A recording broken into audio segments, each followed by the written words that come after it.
دماغ صحیح رکھنا ہے تو دماغ کو حرکت میں سوچ کے لانا ضروری ہے. آج لوگ دماغ تیز کرنے کے لیے خمیرہ گاؤ زبان تو کھاتے ہیں.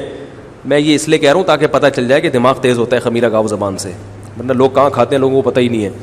اور دماغ تیز کرنے کے لیے بادام کھاتے ہیں. دماغ تیز کرنے کے لیے سب سے پہلے ضروری ہے کہ دماغ کو حرکت میں رکھا جائے.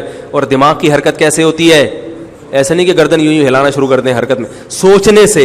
یعنی جس چیز کو جس کام کے لیے پیدا کیا اسے اس کام میں استعمال کیا جائے. جو سوچتے نہیں ہے نا, دماغی کام نہیں کرتے, دماغ ان کا, تبھی جو زیادہ سوتے ہیں نا کند ذہن ہو جاتے ہیں, کیونکہ سونے میں دماغ کام نہیں کر رہا ہوتا. یہ جو زیادہ نیند ہے یہ انسان کی صحت کے لیے نہ صرف یہ کہ مفید نہیں ہے بلکہ بیڑا غرق کر دیتی ہے انسان کی صحت. پاگل ہو جاتے ہیں وہ, کچھ سوچنے سمجھنے کی صلاحیت نہیں رہتی. کم سویا کرو, جتنی ضروری اتنی تو لازمی سو, ورنہ وہ ایسا نہ ہو کہ اتنا کم سوئیں کہ جو ضروری نیند ہے وہ بھی نہ ہو, وہ تو پھر بالکل ہی تباہی ہے, وہ تو اور زیادہ نقصان ہے. تو نہ دماغ استعمال ہو رہا ہے نہ زبان استعمال ہو رہی ہے. ہاں ہو رہی ہے. اچھا دیکھو, جو خطیب ہوتے ہیں نا ان میں بولنے کی طاقت بڑھ جاتی ہے,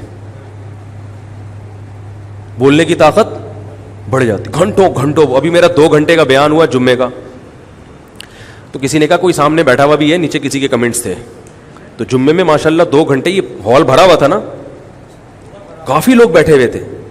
تو وہ جو نیگیٹو کمنٹس والے ہوتے ہیں نا, وہ ان کی ہر چیز کو نیگیٹو, وہ یہ لکھ دیتے ماشاءاللہ مفتی صاحب کا اسٹیمنا دیکھو 2 گھنٹے سے بول رہے ہیں. لیکن جس کو منفی سوچ ہے نا وہ کہے گا کہ یہ شو مارنے کے لیے بس کیمرے کے سامنے بیٹھے ہیں, سامنے بندہ کوئی بھی نہیں. تو چلنے سے چلنے کی طاقت بڑھے گی, تو حرکت میں رکھو گے اپنے آپ کو تو برکت رہے گی. کینسر کے اسپیشلسٹ کا ملفوظ دوبارہ سنا دوں, انہوں نے کہا جو بیماریاں پھیل رہی ہیں سب سے بڑی وجہ یہ ہے کہ جتنا انسان کھا رہا ہے اس کھائے ہوئے کو اتنا خرچ نہیں کر رہا. تو ہلتے رہو, ٹھیک ہے نا, سوچتے رہو, سوچنے سے دماغی طاقت بڑھے گی. ایکسرسائز کرو, اس سے فٹ فاٹ رہتا ہے انسان. Thanks for watching. Don't forget to like, comment, share and subscribe to Mufti Tariq Masood, famous scholar.